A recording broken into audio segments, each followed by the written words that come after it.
So Jubilee Hills poll ఎట్లుందంటే ఏం చెప్తారు? అంత మేము ఊహించినంత మెజారిటీ రాకపోవచ్చు, కానీ 2 days నుంచి చూస్తుంటే కంప్లీట్గా ఏ పోల్ అయినా కూడా కాంగ్రెస్ గెలుస్తుందని మాకంటి ఫ్యామిలీ వాళ్ళ మదర్ బయటికి రావడం, పోలింగ్ జరుగుతున్నప్పుడు కూడా వాళ్ళ మంత్రులు ప్రచారం చేసుకోవడము, చీరలు పంచుతున్నారు, కుక్కర్లు పంచుతున్నారు అనే టాక్. ఎలక్షన్ కమిషన్ కానీ మనం కానీ యాక్షన్ తీసుకోవడానికి లేదు. సీఎం గారు రోడ్ షోలకు వచ్చి ఇంత చేసి ఒక 10 రోజుల నుంచి కూడా ఆయన బయటకు వచ్చి గల్లీ గల్లీ తిరగడము, ఏ లీడర్ కూడా అట్లా చేయలేదు. ఓడిపోతాన ఏకైక రీజన్ వల్లనే ఈ సీఎం కాంగ్రెస్ మీద వచ్చినటువంటి నెగిటివిటీ ఏదైతే ఉందో అదంతా కూడా కేవలం బీఆర్ఎస్ నడిపించినటువంటి ఫాల్స్ ప్రామిస్ చేయడం జరిగింది. 6 గ్యారెంటీలు కానీ 420 హామీలు ఇవ్వడం కానీ ఇది కేవలం సింపతి కోసమే వీళ్ళు ఇట్లా ఆడుతున్నారు, కన్నీళ్ళు పెడుతున్నారు అనే విధంగా పొన్నం ప్రభాకర్ గారు మాట్లాడారు. ఈ కన్నీళ్ళ మీద కూడా రాజకీయం చేయడం అనేది దురదృష్టకరం. గోపీనాథ్ గారు చేసినటువంటి డెవలప్మెంట్ ఎట్లా అనిపించింది, అక్కడ ఏమేమి డెవలప్మెంట్ చేశారు ఆయన? పీజీఆర్ తర్వాత అందుబాటులో ఉన్న వ్యక్తి గోపన్న గారే. నైట్ 12 మళ్ళీ మంత్రి కొండ సురేఖ గారు నాగార్జున గారికి సారీ పెడుతూ ఒక పోస్ట్ చేశారు. ఇప్పుడు వాళ్ళు ఆ రిపేర్ చేసుకోవడానికి వాళ్ళు సారీ చెప్తా ఉన్నారు.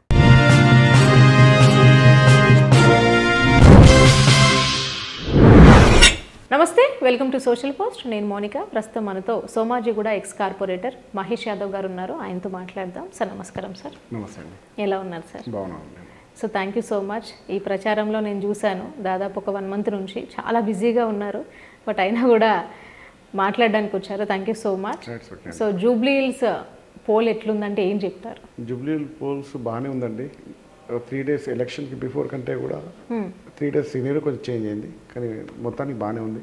అంత మేము ఊహించినంత మెజారిటీ రాకపోవచ్చు, కానీ ఒక 5 to 10,000 మెజారిటీతో తప్పకుండా మేము గెలుస్తాం. మేము ఊహించింది 30,000 to 40,000 మెజారిటీ వస్తుంది కానీ తప్పకుండా మేము ఒక 5 to 10,000 మెజారిటీతో మేము తప్పకుండా గెలుస్తాం. ఓకే. అంటే సార్ చాలామంది అనుకుంటుంది ఏంటంటే ఇప్పుడు గవర్నమెంట్ ఉంది కాబట్టి గవర్నమెంట్ గురించి కొన్ని పోల్స్ వాళ్ళకి పాజిటివ్గా రావడం మనము నార్మల్గా చూస్తూ ఉన్నాం. బట్ అంటే ఒక 2 days నుంచి చూస్తుంటే కంప్లీట్గా ఏ పోల్ అయినా కూడా కాంగ్రెస్ గెలుస్తుందనే వచ్చింది. ఎందుకంటే ఇంత సడన్ చేంజ్ ఏంటంటే ఏం చెప్తారు? ఎలక్షన్కి 3 రోజులు 3-4 days ముందు కొంచెం గ్రాఫ్ అనేది మీరు చూసినట్టయితే బీఆర్ఎస్ 58-59% ఉండేది, కాంగ్రెస్ 39%, 38% ఉండేది. బీజేపీ ఎప్పుడు కూడా 6 to 8%లోనే ఉంది, ఇప్పుడు కూడా 6-8% చూపిస్తూ ఉంది. గ్రాఫ్ చేంజ్ అయిందంటే కాంగ్రెస్ బీఆర్ఎస్ ఈ 2 గ్రాఫే చేంజ్ అయింది. బీఆర్ఎస్ తగ్గుతూ కాంగ్రెస్ గ్రాఫ్ పెరుగుతూ వచ్చింది. దీనికి కారణం ఏంటంటే మాకంటి ఫ్యామిలీ వాళ్ళ మదర్ బయటికి రావడం, కొన్ని బ్లేమ్స్ చెప్పడం, ఫ్యామిలీ ఇష్యూస్ రావడం, ఇవన్నీ కూడా కారణాలు ఉన్నాయండి. ఓకే. అంటే సార్ ఇప్పుడు క్యాంపెయిన్లో కూడా కాంగ్రెస్ లేటుగానే క్యాంపెయిన్ స్టార్ట్ చేసింది, బీఆర్ఎస్ ముందుగా స్టార్ట్ చేసింది, మంచి మెజారిటీతో గెలుస్తారు అనుకున్నాము, చాలా పాజిటివ్ వచ్చింది ప్రజల నుంచి కూడా. ఇంత చేంజ్ రావడానికి రీజన్ ఏంటి అసలు? అరౌండ్ బీఆర్ఎస్ మేము 40-45 days ముందు నుంచే క్యాంపెయిన్ స్టార్ట్ చేసామండి. అవును. ఎలా ఉందంటే మా క్యాంపెయినింగ్ రూట్స్ లెవెల్ వరకు వెళ్ళాము. యాక్చువల్లీ ఒక బూత్లో ఒక ఓటర్ని దాదాపుగా 3 నుంచి 4 సార్లు కలిసాము. ఎవరు ఓటర్లు ఉన్నారు, ఎవరు ఖాళీ చేసి వెళ్ళిపోయారు, ఎవరు డెత్ పర్సంటేజ్ ఎంత, ఏ ఓటర్ ఉన్నాడు లేని చోట ట్రాన్స్ఫర్ అవుతే ఖాళీ చేసి వెళ్ళిపోతే వాళ్ళ ఫోన్ నెంబర్ కూడా కలెక్ట్ చేశాను. ఒక్కొక్క ఓటర్ని దాదాపుగా 3 నుంచి 4 సార్లు కలియడం జరిగింది. దట్టు మా గ్రాఫ్ కూడా బాగుండేది, మేము గెలిచే మెజారిటీ కూడా బాగా ఊహించాం.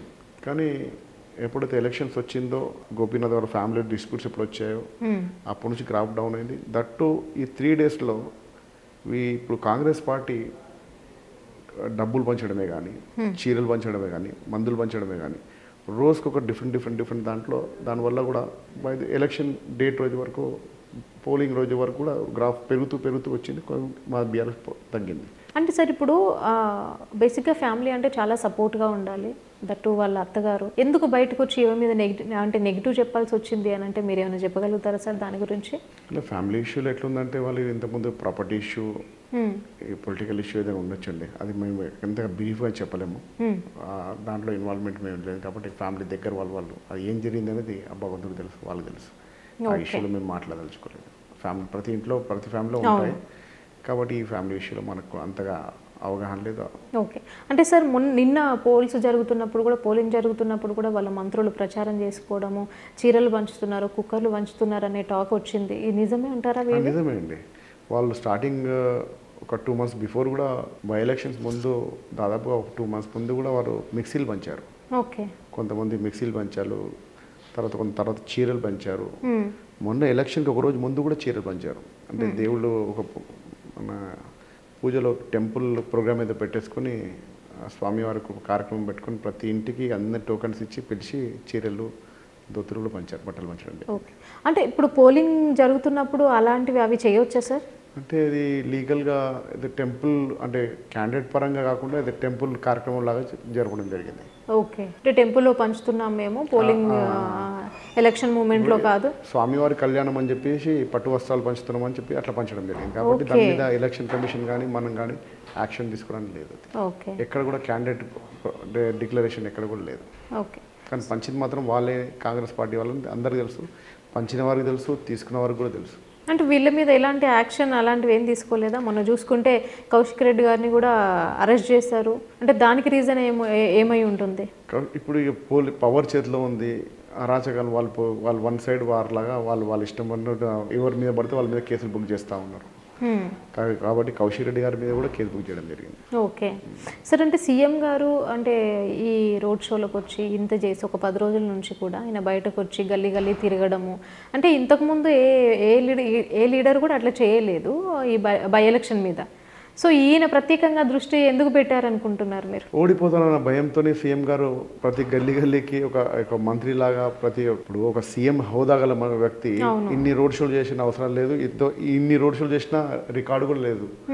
ఫస్ట్ టైం మన తెలంగాణలో ఒక సీఎం గల్లీ తిరగాల్సి వచ్చింది, రోడ్ షోలో పాల్గొనవలసి వచ్చింది. అంటే ఓడిపోతాన ఏకైక రీజన్ వల్లనే ఈ సీఎం ప్రతిరోజు రోడ్ షోలో కేటీఆర్ గారు మన హరీష్ రావు గారు చెప్పినట్టు కాలుకి బల్పం కట్టుకుని ప్రతి గల్లీ తిరగడం జరిగింది. మంత్రులు కూడా అంత మొత్తం ఇలా సమాయత్తమై మంత్రులు, ఎమ్మెల్యేలు, ఎమ్మెల్సీలు, చైర్మన్స్ అందరూ కూడా ఇది మొత్తం రాజ్యాంగం మొత్తం తీసుకొచ్చి ఇక్కడ తిరగడం జరిగింది. ఓకే సార్, నవీన్ యాదవ్ మీద ఉన్న నెగిటివిటీ ఎందుకు అంటే ఈ జనాలకు తెలియలేదా, లేకపోతే అసలు ఆయన మీద నెగిటివిటీ లేదంటారా? నెగిటివిటీ ఉందండి, ఎందుకంటే ఫ్యామిలీ బ్యాక్గ్రౌండ్ చూస్తే నెగిటివిటీ ఉంది.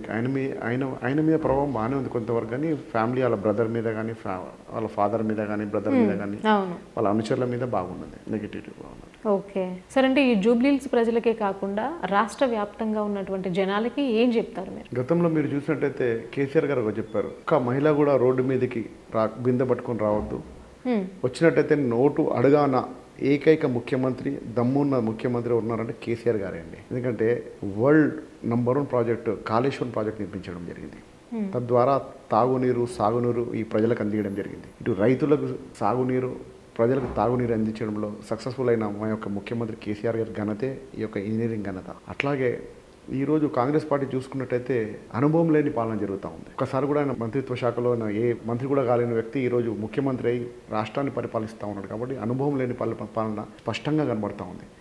ఇక్కడ ఏ వర్గాలు చూసినా మనం ఈరోజు సంతోషంగా లేరు. ఎక్కడ కూడా మార్కెట్లో అందరూ కూడా బిజినెస్ లేక బాధపడుతూ ఉన్నారు. అలాగే ఈరోజు బస్తీ దవాఖానాలు చూసుకున్నట్టయితే మనం మా యొక్క బీఆర్ఎస్ ప్రభుత్వం హయాంలో ప్రతి బస్తీలో బస్తీ దవాఖానా ఏర్పాటు చేయడం.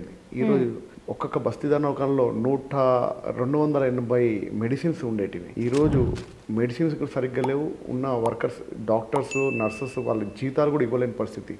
6 నెలల నుంచి జీతాలు ఇవ్వట్లేదు, కరెంట్ బిల్ కట్టట్లేదు, మెయింటెనెన్స్ ఇవ్వట్లేదు. మేము మొన్న కేటీఆర్ గారు మేము బస్తీ దవాఖానా సందర్శించడం జరిగింది. వాళ్ళ బాధలు చెప్పుకోవడం జరిగింది. మాకు 6 నెలల నుంచి జీతాలు రావట్లేదు, మెయింటెనెన్స్ ఇవ్వట్లేదు, మా పాకెట్లో నుంచి మేము నడిపిస్తూ ఉన్నాం, మందులు కూడా సరిగ్గా లేవు అని చెప్పి చెక్ చేస్తే 80 నుంచి 90 కూడా మెడిసిన్స్ నెంబర్ ఆఫ్ మెడిసిన్స్ కూడా సరిగ్గా లేవు. మా యొక్క హయాంలో, ప్రభుత్వ హయాంలో 280 మెడిసిన్స్ ఉండేవి. కాబట్టి ఈ పరిపాలన అటకెక్కిస్తూ ఉన్నారు. అనుభవం లేక ఈ పరిపాలన అటకెక్కిస్తూ ఉన్నారు. కాబట్టి ప్రజలందరూ కూడా గమనిస్తూ ఉన్నారు. సార్, అంటే ఊర్లలో చూసుకుంటే అంటే రైతు బంధు కానివ్వండి, రైతు రుణమాఫీ కానివ్వండి, ఆ యూరియా గురించి యూరియా మేము ప్రతి ఒక్కరికి ఇస్తున్నాము, అర్హులైన వాళ్ళందరికీ ఇస్తున్నాము అనేసి కాంగ్రెస్ ప్రభుత్వ నాయకులు అంటున్నారు. ఇప్పుడు మా ప్రభుత్వంలో హయాంలో చూసినట్టయితే యూరియా కూడా ప్రణాళిక కరెక్ట్గా ఏ సీజన్కి ఏ యూరియా రావాలి, ఏమి రావాలి, దానికి ప్రిపరేషన్ ప్లానింగ్ అని ఉండేది. కానీ ఈరోజు ప్రభుత్వం పాలన అటకెక్కేశారు. ఈరోజు మళ్ళీ పాత రోజులు వచ్చాయి. లాస్ట్ బీఆర్ఎస్ ప్రభుత్వం కంటే బిఫోర్ ఏదైతే చెప్పుల లైన్లో యూరియా గురించి చెప్పుల లైన్లో పెట్టారో, డబ్బా లైన్లో పెట్టుకొని అక్కడే పడుకొని, అక్కడే తిని, అక్కడే ఉండేవారు, అక్కడే స్నానాలు చేసేవారు. ఇప్పుడు మళ్ళీ పాత రోజులు వచ్చాయి. మార్పు అన్నారు. ఇలా మార్పు జస్ట్ ప్రభుత్వం మార్పు తప్ప, ప్రజలపై భారం వేయడం తప్ప ఇలా మార్పు ఇంకోటి ఏం లేదు.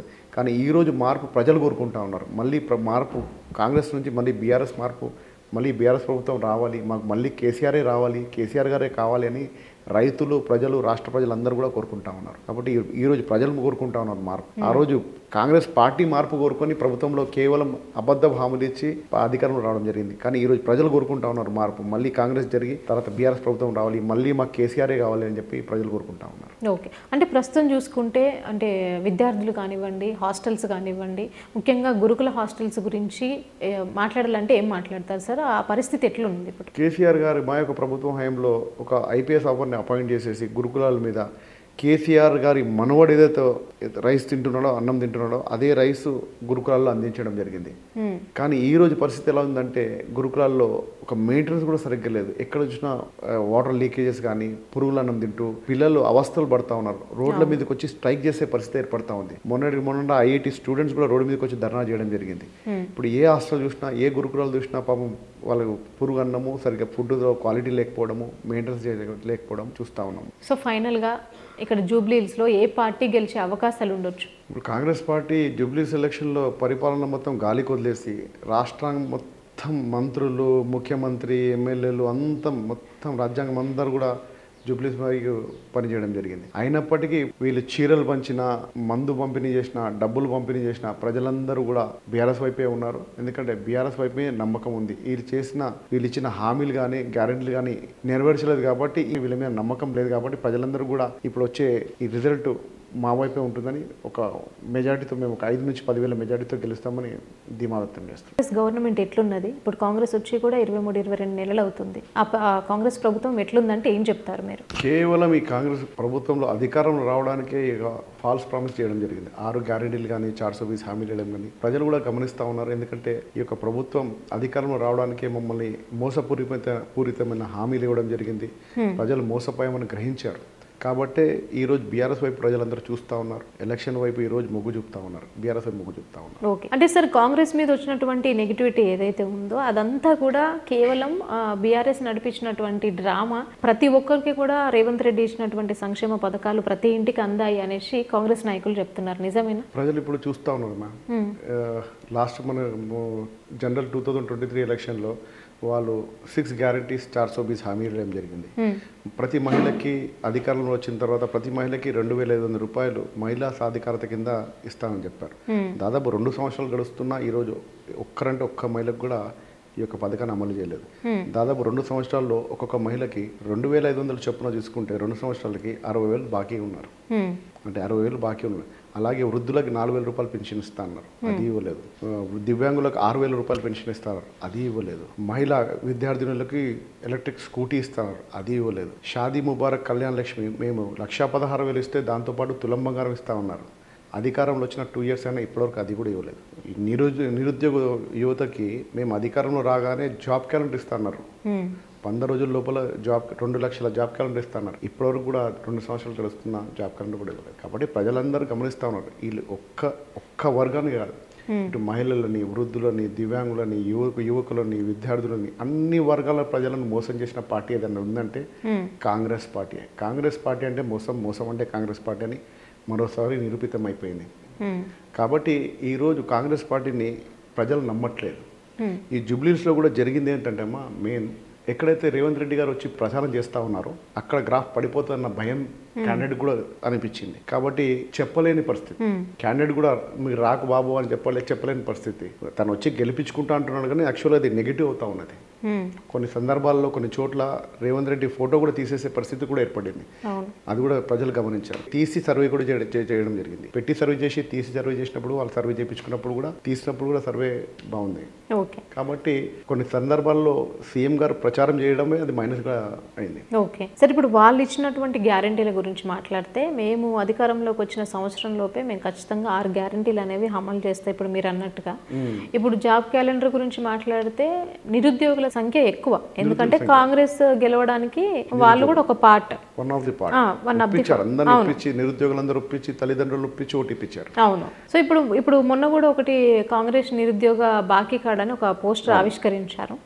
సో ఇవన్నీ చూసుకుంటే వీళ్ళ వెనకాల అంటే కొంతమంది నిరుద్యోగుల వెనకాల కేటీఆర్ నుండి నడిపిస్తున్నటువంటి డ్రామా మేము అధికారంలోకి వచ్చిన తర్వాత 22 నెలల్లో 70,000 ఉద్యోగాలు ఇచ్చినాము, ఇంకా నోటిఫికేషన్లు ఇస్తాము అనేసి సీతక్క గారు అంటున్నారు. ఇది డ్రామా చేయడానికి ఏమీ లేదండి. ప్రజల్ని చైతన్యపరచడం, జాగృతం చేయడమే మా ధర్మం. ఎందుకంటే ప్రతిపక్షంలో ఉన్నాం కాబట్టి మా యొక్క బీఆర్ఎస్ వర్కింగ్ ప్రెసిడెంట్, తెలంగాణ కాబోయే ముఖ్యమంత్రి మా తారక రామారావు గారు, కేటీఆర్ గారు వారు ఇచ్చిన హామీలు ఏది కూడా అమలు కాలేదని ఒక బాకీ కార్డు ఏర్పాటు చేయడం జరిగింది.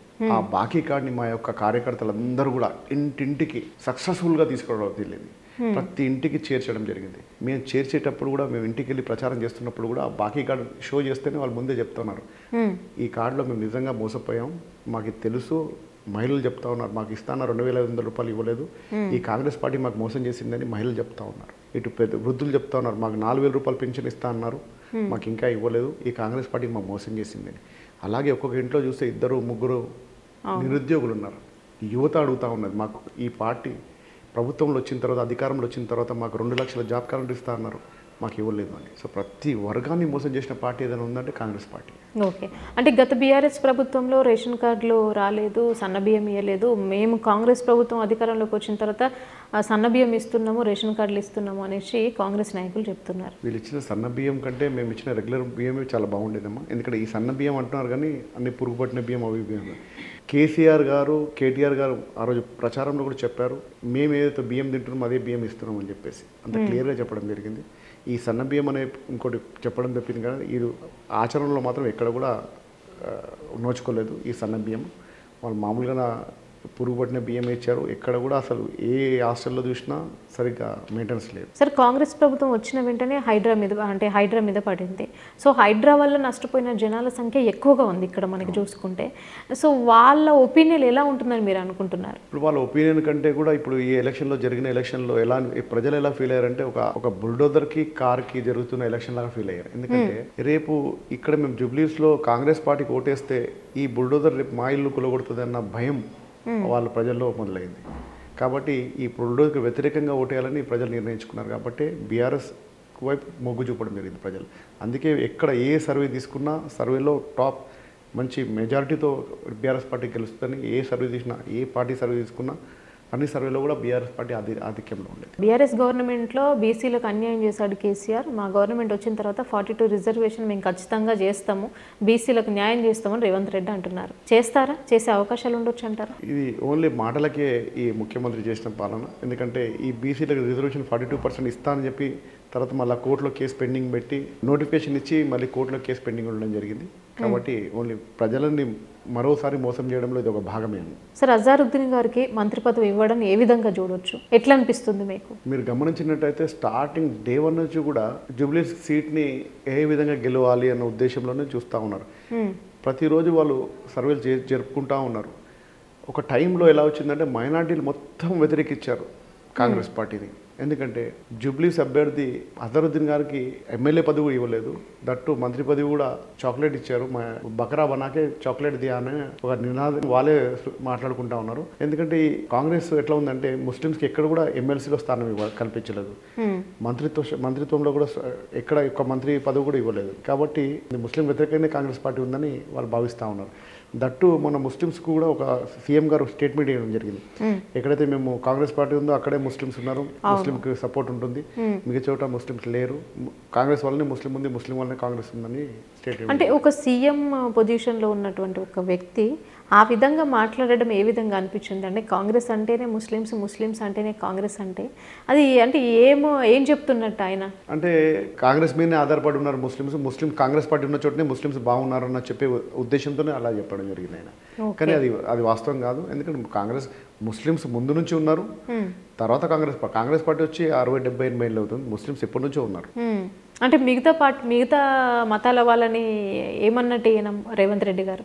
అంటే వాళ్ళు ముఖ్యంగా ముస్లిం మైనార్టీల మీదనే ఆధారపడి ఉన్నారు. కాబట్టి జూబ్లీస్ ఎలక్షన్లో 150,000 ఓట్లు ఉన్నారు. కాబట్టి ముస్లింని ఆకర్షించే మొదల నుంచి వాళ్ళు ఎట్లా ఏ విధంగా ఆ ఓటును ఆకర్షించాలన్న పనిలో ఉంటూ ఈ తప్పుడు మాటలు మాట్లాడడం జరిగింది సీఎం గారు. ఓకే సార్, పొన్నం ప్రభాకర్ గారు కూడా అంటే సునీతమ్మ గారిని మాట్లాడినటువంటి కొన్ని మాటలు, అంటే ఇదంతా కేసీఆర్ ఆడిస్తున్నటువంటి డ్రామా, ఇది కేవలం సింపతి కోసమే వీళ్ళు ఇట్లా ఆడుతున్నారు, కన్నీళ్ళు పెడుతున్నారు అనే విధంగా పొన్నం ప్రభాకర్ గారు మాట్లాడారు. అది చాలా తప్పు. ఒక లేడీ ఎవరైనా తన భర్త చనిపోయిన తరపు ఎనీ టైం గుర్తు చేసుకుంటే దుఃఖం వస్తుంది. అవును, అది తెలుసు, భరించేవాడికి తెలుస్తుంది బాధ. ఇప్పుడు తన భర్త చనిపోయినప్పుడు ఎలా ఉంటుంది, ఎప్పుడు గుర్తొచ్చినా ఏడుపు వస్తుంది జనరల్. ఆ స్టేజ్లో ఉండి ఆలోచించాలి తప్ప ఒక మహిళ మీద ఆ విధంగా అభండరం వేయడం, ఈ కన్నీళ్ళ మీద కూడా రాజకీయం చేయడం అనేది దురదృష్టకరం. చాలా తప్పుగా మాట్లాడింది మంత్రి గారు కూడా. అంటే జూబ్లీహిల్స్లో దాదాపు ఒక 1 month నుంచి మీరు క్యాంపెయిన్ చేస్తున్నారు సార్. గోపీనాథ్ గారు చేసినటువంటి డెవలప్మెంట్ ఎట్లా అనిపించింది, అక్కడ ఏమేమి డెవలప్మెంట్ చేశారు ఆయన? గోపీనాథ్ గారు కూడా చాలా బాగా చక్కగా డెవలప్మెంట్ చేశారు. కాలనీలు బస్తీలు కూడా సమపాల్లో ఆయన డెవలప్మెంట్ జరిగింది. కాలనీలో ఎక్కడ చూసినా కాలనీలో సీసీ రోడ్స్ దర్శనం ఇస్తూ ఉంటాయి. స్ట్రీట్ లైట్స్ కానీ, చక్కటి సీసీ రోడ్లు కానీ, పార్క్స్ డెవలప్మెంట్ కానీ, సెవరేజ్ లైన్స్ కానీ, కాలనీ ప్రజలు కూడా మాకు గోపీనాథ్ గారు చాలా బాగా చేశారని చెప్పారు. మేము ప్రచారంలోకి వెళ్ళినప్పుడు కూడా చాలా గోపన్న మాకు బాగా పనిచేశారు, మాకు సీసీ రోడ్లు వేశారు, స్ట్రీట్ లైట్స్ వేశారు, పార్క్స్ డెవలప్ చేశారని ప్రజలందరూ సంతోషంగా ఉన్నారు. అలాగే ఏ స్లమ్లో వెళ్ళినా కూడా వాళ్ళకి రోడ్స్ కానీ, స్ట్రీట్ లైట్స్ కానీ, పార్క్స్ కానీ, కమ్యూనిటీ హాల్స్ కానీ, బస్తీ దవాఖానా కానీ ఇవన్నీ కూడా ఏర్పాటు చేయడం జరిగింది. ప్రజలందరూ హ్యాపీగా ఉన్నారు కాబట్టి ప్రజలు గోపీనాథ్ అన్నకి. అంటే కొన్ని ఏరియాలో చూసుకుంటే ఆయన అసలు మా ఏరియాకి డెవలప్మెంట్ చేయలేదు, ఆయన వాళ్ళ పార్టీ కార్యకర్తలు ఉన్న వాళ్ళ దగ్గరనే వాళ్ళు మాత్రమే చేసుకున్నారు అనే విధంగా కొంతమంది చెప్తున్నారు. నిజమేనా? లేదండి, గోపీనాథ్ గారు అందరినీ కూడా సమపాల్లో చూసేవారు. ఇంకోటి రౌండ్ ది క్లాక్ 24/7 అందుబాటులో ఉండే ఎమ్మెల్యే ఎవరున్నారు సిటీలో అంటే నా దృష్టిలో ఈరోజు గోపీనాథ్ గారే. ఎందుకంటే గతంలో మేము పోల్చినట్టయితే పీజీఆర్ గారు రౌండ్ ది క్లాక్ 24/7 అందుబాటులో ఉండేవారు. ఈరోజు జూబ్లీహిల్స్ నియోజకవర్గంలో ప్రజలు అంటా ఉన్నారు చాలా మంది, మాకు పీజీఆర్ తర్వాత అందుబాటులో ఉన్న వ్యక్తి గోపన్న గారే, మాకు పొద్దు నుంచి సాయంత్రం వరకు అందుబాటులో ఉండేవారు. మీరు గమనించినట్టయితే సిటీలో చాలా మంది ఎమ్మెల్యేలు పొద్దున 1 hour ఉండి టాటా బాయ్ బాయ్ అని చెప్పేసి వెళ్ళిపోయి మళ్ళీ తర్వాత కార్యకర్తలు కానీ ప్రజలు కానీ వస్తే అందుబాటులో ఉండకుండా మళ్ళీ నెక్స్ట్ డే రమ్మనే కార్యకర్తలు ఎమ్మెల్యేలు చాలామంది ఉన్నారు. నేను ఎగ్జాంపుల్ ఇప్పుడు చెప్పదలుచుకోలేదు, అట్లాంటి నాయకులు చాలామంది ఉన్నారు. ఈరోజు ఎమ్మెల్యేలుగా కొనసాగుతున్నారు, కొంతమంది వేరే పార్టీలో కూడా జాయిన్ అయ్యారు. ఓకే, కాంగ్రెస్ నాయకులు అంటున్నారు ఇప్పుడు బీఆర్ఎస్ కానివ్వండి, కేటీఆర్ కానివ్వండి, కేవలం సోషల్ మీడియాకు మాత్రమే పరిమితం. గ్రౌండ్ లెవెల్లో వీళ్ళు ఏదైతే దుష్ప్రచారం చేస్తున్నారో ఇప్పుడు జనాలు తిప్పికొట్టే పరిస్థితి అయితే మనం ఇప్పుడు జూబ్లీహిల్స్ ఎలక్షన్ ద్వారా చూస్తామనేసి కాంగ్రెస్ నాయకులు అంటున్నారు. నిజమేనా? Social media is a part of work అండి. అయితే టోటల్గా సోషల్ మీడియా మీద డిపెండ్ ఉంటే అది డిఫరెంట్ ఉంటుంది. మేము ప్రజల్లో ఉంటాం, మా ప్రతిపక్ష పాత్ర ఏదవుతుందో సక్సెస్ఫుల్గా మేము నిర్వర్తిస్తూ ఉన్నాం. మీరు గమనించినట్టయితే వాళ్ళు ఇప్పుడు తీసుకొచ్చిన పథకాలే కానీ, వాళ్ళు చేసిన ప్రామిస్లే కానీ అవన్నీ కూడా మేము తీసి తేడతెల్లమవుతాం, ప్రజలకు వివరిస్తూ ఉన్నాం. ప్రజలు ఏం నష్టపోయారు, వాళ్ళు ఇచ్చిన ప్రామిస్లు ఏమున్నాయి, ఏది ఫుల్ఫిల్ చేశారు, ఏది ఫుల్ఫిల్ చేయలేదు క్లియర్గా తెలుస్తూ ఉంది. ప్రజలు కూడా గమనిస్తూ ఉన్నారు. ప్రజలు కూడా మేము బాకీ కార్డు ప్రజలకు తీసుకెళ్తే మాకు నిజంగా ఈ మేము నష్టపోయామని చెప్తా ఉన్నారు ప్రజలు కూడా. సార్, కాంగ్రెస్ నుండి నవీన్ యాదవ్ అంటే ఆయన మీద వచ్చినట్టు ఆరోపణలు ఏవైతే ఉన్నాయో అవన్నీ నిజమేనా? అంటే కాంగ్రెస్ టికెట్ నవీన్ యాదవ్కి ఇవ్వడంపై మీ అభిప్రాయం ఏంటి? అది వాళ్ళ పార్టీ వ్యవహారాల ఇష్యూ అండి. అది అజరుద్దీన్కి ఇస్తారా, బొంతు రామ్మోహన్కి ఇచ్చారా, ఈయనకి ఇచ్చారా? పోటీదారులు చాలా మంది ఉన్నారు, 5-6 మందిలో ఆయన చూస్ చేసి వాళ్ళ సర్వే జరుపుకొని నవీన్ యాదవ్కి ఇచ్చారు కాబట్టి అది మేము దాని గురించి పెద్దగా లెక్కలో తీసుకోము దాన్ని. సో ఆయన గురించి, వాళ్ళ నాన్న గురించి, వాళ్ళ తమ్ముడు మీద చాలా ఆరోపణలు వచ్చాయి. మొన్న కూడా చూసుకుంటే వాళ్ళ నవీన్ యాదవ్ వాళ్ళ తమ్ముడు మీద ఎవరైతే హిజ్రాలు ఉన్నారో వాళ్ళు అంటే డబ్బులు అడుగుతున్నారు, వాళ్ళ దగ్గర నుంచి బెదిరింపులకు పాల్పడుతున్నారు అనేది కూడా కొన్ని న్యూస్లో చూస్తాం. సో ఇట్లాంటి వాళ్ళకి టికెట్ ఇచ్చినప్పుడు ఎట్లా అనిపించింది అసలు? అంటే మీకు అంటే యాజ్ ఏ బీఆర్ఎస్ పార్టీ లీడర్గా ఎట్లా అనిపించింది? ఇవన్నీ కూడా ఇప్పుడు మేమైతే దగ్గర నుండి చూడలేదు, కానీ ఈ హిజరాల విషయంలో వాళ్ళ బ్రదరు హిజరాల దగ్గర మామూలు వసూలు చేయడమే కానీ, వాళ్ళ ఫాదర్ బిహేవియర్ కానీ ఇప్పుడు ఉన్న పరిస్థితుల్లో మాకు ఇవన్నీ విషయాలు అంతగా తెలియదండి. సో ఈ రోజు వరకు అయితే పోల్స్ ఎట్లున్నాయి, మీకు ఎట్లా అనిపిస్తుంది? ఇప్పటివరకు అయితే పోల్స్ బాగానే ఉందండి. మేము దగ్గర 5 నుంచి 10,000 మెజార్టీ తప్పకుండా గెలవబోతున్నాం. సో అంటే ఏ పోల్స్ చూసినా కూడా కాంగ్రెస్ వైపే చూపుతున్నారు. ఇంకొకటి సిట్టింగ్ ఎమ్మెల్యే చనిపోయారు, సో సింపతి ఉంది. ఇవన్నీ ఉన్న తర్వాత కూడా అంటే కాంగ్రెస్ మీద నెగిటివిటీ చాలా ఉంది, వాళ్ళు ఇచ్చినటువంటి గ్యారంటీలు అమలు చేయలేదు అన్న ఒక అవి కూడా ఉన్నాయి. ఇప్పుడు అంటే జనాలు ఎందుకు అంటే సర్వేలన్నీ కూడా కాంగ్రెస్కి ఎందుకు పాజిటివ్గా అంటే చెప్తున్నాయి? సర్వేలు ఏం చూసుకున్నారంటే లాస్ట్ 3 days ముందు వాళ్ళు చీరలు పంచారు, డబ్బు పంచారు, మందు పంచారు కాబట్టి సర్వేలో కొంచెం కాంగ్రెస్ బలపడింది అన్న ఉద్దేశంలో ఉన్నారు. కానీ ప్రజలు కాంగ్రెస్ పార్టీ చేసిన మోసాలు, వాళ్ళు ఇచ్చిన 6 గ్యారంటీలు, 420 హామీలు వాళ్ళు మరవలేరు. కాబట్టి తప్పకుండా వాళ్ళు చైతన్యవంతులు, సిటీ ప్రజలు ముఖ్యంగా చైతన్యవంతులు. గతంలో మీరు 2023 ఎలక్షన్లో చూసినట్టయితే హైదరాబాద్ 1 side వార్ లాగా బీఆర్ఎస్ వైపు మొగ్గు చూపడం జరిగింది. ఎందుకంటే మా యొక్క బీఆర్ఎస్ వర్కింగ్ ప్రెసిడెంట్ కేటీ రామారావు గారు చేసిన అభివృద్ధి కానీ మన యొక్క నగరానికి ప్రపంచ స్థాయికి తీసుకోవడం జరిగింది. గ్లోబల్ సిటీగా ఏర్పాటు చేయడం జరిగింది. అలాగే తీగల వంతెనే కానీ, గచ్చిబౌలి 43 రింగ్ రోడ్లే కానీ, 23 లింక్ రోడ్స్ కానీ, ఇవన్నీ కూడా డెవలప్మెంట్ చేయడం జరిగింది. మీరు చూసినట్టయితే ఇప్పుడు ట్రాఫిక్ ఫ్లో కూడా చాలా ఈజీగా అవుతూ ఉంది. కాబట్టి ప్రజలందరూ కూడా గమనిస్తూ ఉన్నారు. ఇప్పుడు వచ్చిన ఈ కాంగ్రెస్ ప్రభుత్వం లాస్ట్ 2 years నుంచి చూస్తే అట్లీస్ట్ మెయింటైన్ కూడా చేయట్లేదు. ఎక్కడ చూసినా మట్టి కుప్పలు, చెత్త కుప్పలు, డ్రైనేజ్ ఓవర్ఫ్లో అవుతా ఉంది. అట్లీస్ట్ మా ఉన్న క్లీన్ అండ్ గ్రీన్ సిటీ, ఇంత మంచి సిటీని మెయింటైన్ కూడా చేయలేకపోతా ఉన్నారు. రేవంత్ రెడ్డి గారు మాట్లాడుతూ మేము చెరువులకు న్యాయమే చేసినాము, హైదరాబాద్ అందరికీ కూడా న్యాయమే చేసినాము, మీరు ఎక్కడ చూసినా కూడా వర్షం వస్తే ఇప్పుడు ఒకప్పుడు హైదరాబాద్ ఎట్లుండే అంటే ఇప్పుడు బీఆర్ఎస్ ఉన్నప్పుడు హైదరాబాద్ ఎట్లున్నది, మేము వచ్చిన తర్వాత ఎట్లున్నది, మీరు ప్రతి ఒక్కరు కూడా ఆలోచించాలి అనే విధంగా రేవంత్ రెడ్డి గారు మాట్లాడుతున్నారు. ముందు నుంచి కూడా బెదిరింపులకు ధోని రేవంత్ రెడ్డి బ్లాక్మెయిల్ రాజకీయాల్లో దట్టు ఈ హైడ్రా మీరు ఈ బుల్డోజర్ ఏదో తీసుకొచ్చారో అది కూడా ఒక బ్లాక్మెయిల్లో ఒక భాగమే అని మేము భావిస్తూ ఉన్నాం, ప్రజలు కూడా భావిస్తూ ఉన్నారు. ఎందుకంటే హైడ్రా కమిషనర్ రంగనాథన్ గారు కానీ, రేవంత్ రెడ్డి గారు కానీ, తర్వాత పీసీసీ గారు కానీ వాళ్ళు చెప్పారు, అన్ని లిస్టు దాదాపు 18 ప్రాపర్టీలు షో చేశారు. తర్వాత మన సబితా ఇంద్రారెడ్డి గారు కూడా చెప్పడం జరిగింది, ఒక చెరువులో ప్రాపర్టీ ఉంది, ఇప్పటివరకు దాని మీద కంప్లైంట్ ఇస్తే దాని మీద యాక్షన్ కూడా తీసుకోలేదు. అట్లాంటి 18 ప్రాపర్టీలకు ఏమైంది అనేది కూడా ఇంతవరకు కూడా దాని మీద యాక్షన్ లేదు. అంటే అది సెటిల్మెంట్ జరిగిందా, మరి అది ఆ నోటీస్ మరి ఎందుకు మీ నోటీస్లో రావట్లేదు, అది ఎందుకు దాని మీద యాక్షన్ తీసుకోవట్లేదు అడగలేదు. దాని మీద వాళ్ళు స్పందించట్లేదు, ముఖ్యమంత్రి స్పందించట్లేదు, వాళ్ళ పీసీసీ మహేష్ కుమార్ గౌడ్ కూడా స్పందించట్లేదు. అంటే ఇది కేవలం హైడ్రా తీసుకొచ్చింది బుల్డోజర్ పాలన, బ్లాక్మెయిల్ రాజకీయాలు తప్ప ఇంకా వేరేది లేదండి. ఓకే సార్, ఇప్పుడు హైడ్రా తీసుకొచ్చిన వెంటనే ఎన్కన్వెన్షన్ నాగార్జున గారి దాన్ని తీసేశారు కదా. సో అప్పుడు కూడా అంటే ఆయనతో పాటుగా కొన్ని మంత్రి కొండ సురేఖ గారు కొన్ని వ్యాఖ్యలు చేయడం జరిగింది, అంటే సంబంధం గురించి, వాళ్ళ ఫ్యామిలీ ఇష్యూల గురించి. సో నిన్న నైట్ 12 మళ్ళీ మంత్రి కొండ సురేఖ గారు నాగార్జున గారికి సారీ పెడుతూ ఒక పోస్ట్ చేశారు. అంటే ఏంటి అంటే పార్టీ చెప్పినందువల్ల ఈమె పోస్ట్ పెట్టి ఆయన గురించి, ఆయన ఫ్యామిలీ గురించి ఇలా మాట్లాడినందుకు నేను క్షమాపణ కోరుకుంటున్నా అనే విధంగా ఆమె పోస్ట్ పెట్టారంటే దీని వెనకాల రీజన్ ఏమై ఉంటుందని మీరు అనుకుంటున్నారు?